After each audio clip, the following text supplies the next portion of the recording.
সমাজ এবং ময়মনসিংহের ছাত্র সমাজ রাজপথে একত্রিত হয়েছে আমাদের ভাইদের যে হত্যা করা হয়েছে তার বিচারের দাবিতে।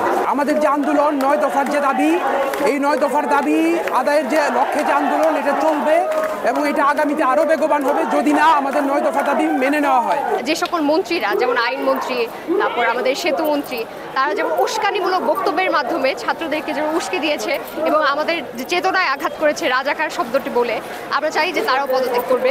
বিভিন্ন আর্টিস্ট, র্যাপার হান্নানকেও দুই দিনের জন্য রিমান্ডে নেওয়া হয়েছে। উনি আমাদের কমিউনিটির, এর বিরোধিতা করতে মূলত আমরা আজকে এখানে এসেছি। রক্তমাখা হাতে আমরা আপোষ করব না যতক্ষণ পর্যন্ত আমাদের দেহে প্রাণ রয়েছে।